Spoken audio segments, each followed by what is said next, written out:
और अब फिल्म जगत से एक बड़ी जानकारी सामने आ रही है। सलमान खान के बाद अब आमिर खान लॉरेंस बिश्नोई गैंग के निशाने पर आ गए हैं। जो है दरअसल लॉरेंस बिश्नोई गैंग की तरफ से आरजू बिश्नोई और टाइसन बिश्नोई ने सोशल मीडिया पर पोस्ट और ऑडियो भेजकर आमिर खान को धमकी दी है। हालांकि लाइफ टाइम्स इस सोशल मीडिया पोस्ट और ऑडियो की पुष्टि नहीं करता है। मुंबई पुलिस का कहना है कि अब तक आमिर खान या उनकी टीम की ओर से कोई शिकायत नहीं मिली। पुलिस को भी इस धमकी की जानकारी मीडिया के जरिए फेसबुक पोस्ट और वॉइस नोट से मिली है, जिसे वेरीफाई किया जा रहा है। पुलिस ने साफ किया है कि अगर आमिर खान या उनकी टीम शिकायत दर्ज कराती है तो मामला दर्ज कर आगे की कार्रवाई की जाएगी। तो सलमान खान के बाद अब जो है आमिर खान को लॉरेंस बिश्नोई गैंग की तरफ से धमकी दी गई है। एक ऑडियो जो है वो साझा किया गया है फेसबुक पर। हालांकि लाइफ टाइम्स इसकी पुष्टि नहीं करता है, लेकिन फिलहाल इसमें देखा जाएगा कि आगे क्या कुछ रहता है। आमिर की तीसरी शादी को लव जिहाद बताया जा रहा है।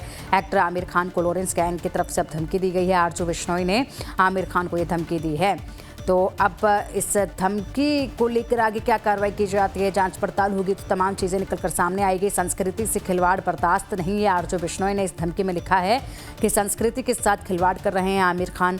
बता दें कि आमिर खान ने हाल ही में तीसरी शादी करी है और तीसरी शादी करने के बाद से आमिर खान जो हैं वो लगातार अलग अलग धड़ों के निशाने पर है। कोई आमिर खान की इन शादियों को लव जिहाद बता रहा है तो कोई संस्कृति के साथ खिलवाड़ बता रहा है।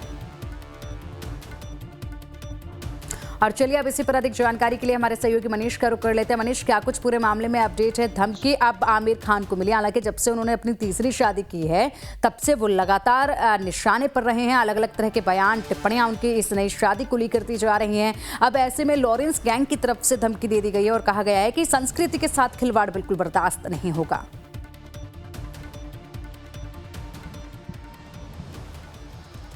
देखिए, मैं आपको बता दूं कि अभी तक जो आमिर खान हैं उनकी तरफ से इस मामले पर कोई रिएक्शन नहीं आया है और हमने ये भी पूछताछ करने की कोशिश की कि क्या आमिर की तरफ से कोई रिपोर्ट अभी तक दर्ज कराई गई है, इस पर कोई पुलिस से कोई कांटेक्ट हुआ है, तो अभी वो भी नहीं हुआ है। लेकिन जिस तरीके से सोशल मीडिया पर मैसेज सर्कुलेट हुआ है, एक ऑडियो मैसेज भी घूम रहा है जिसमें आमिर खान को लेकर के धमकी जो है वो देते हुए एक शख्स नजर आ रहा है और ये खुद को जो है वो बिश्नोई गैंग से आरजू बिश्नोई जो है वो बता रहा है और अपनी जो है अपने बारे में बताते हुए आमिर खान को धमकी भरा एक मैसेज जो है वो देने की कोशिश जो है वो की जा रही है। तो अब ये जो ऑडियो मैसेज और एक तरीके से मैसेज जो पोस्ट किया गया है, अब इसकी छानबीन जो है वो बताया जा रहा है कि शुरू है कि ये कहां से हुआ है, किसने किया है, किस तरीके से किया गया है और इस समय इस मैसेज को देने का क्या इसके पीछे का मोटिव हो सकता है। तो अब ये तमाम बातों को लेकर के अभी बात आगे बढ़ रही है। लेकिन फिलहाल मैं आपको बता दूं कि खुद मैं इस समय आमिर खान के घर के बाहर से ही खड़ा हूं और यही वो बिल्डिंग है जहां पर आमिर खान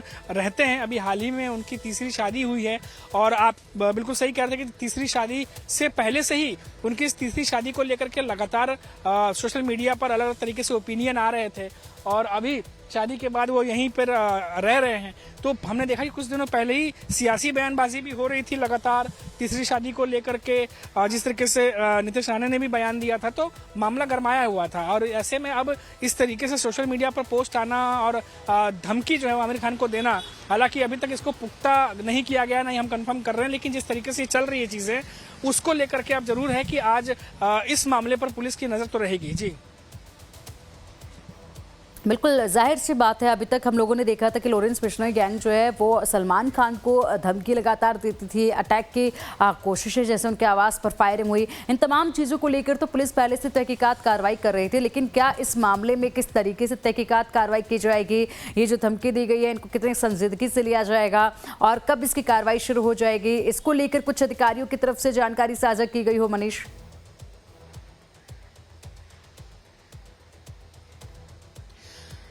देखिए, अभी जैसा मैंने आपको बताया कि जो जानकारी मिल रही है आमिर की तरफ से कोई शिकायत नहीं की गई है। हाँ, ये हो सकता है कि अधिकारी खुद संज्ञान लेते हुए इस पर कुछ चीजें जो है जो इनिशियल स्टेज पर जो चीजें की जाती हैं साइबर सेल द्वारा, उस पर एक नजर रखी जा सकती है कि ये कहाँ से आया, क्यों आया, इस समय क्यों आया खासतौर से।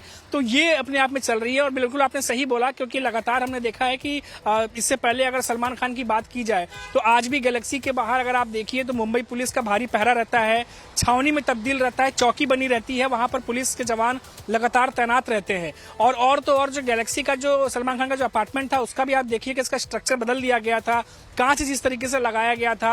उसके बाद अब सलमान आते हैं तो उसके अंदर से ही ईद के मौके पर अपने फैंस को जब वेव ऑफ करते हैं, वो हाथ हिलाते हैं, तो उस दौरान अब वहीं से करते हैं। तो काफी चीजें सलमान के लिए बदली हैं। अब देखिए कि आमिर खान पर भी अब इस तरीके से जो बयान आया है, इसको निश्चित तौर पर पुलिस हल्के में नहीं लेगी और इसी चीज को लेकर के अब कहा जा रहा है कि आगे की जांच जो है वो आज हो सकती है। अब फिलहाल आज देखना होगा कि बांद्रा पुलिस जो है वहां पर आज आमिर खान के परिवार की तरफ से या इनके ऑफिस की तरफ से या पीए की तरफ से कुछ मामला आगे बढ़ता है या नहीं बढ़ता है। फिलहाल हम भी यही देखने के लिए पहुंचे थे कि इस पूरे मामला के सामने आने के बाद आमिर के जी ठीक है मनीष, बहुत शुक्रिया आपका इन तमाम जानकारियों के लिए।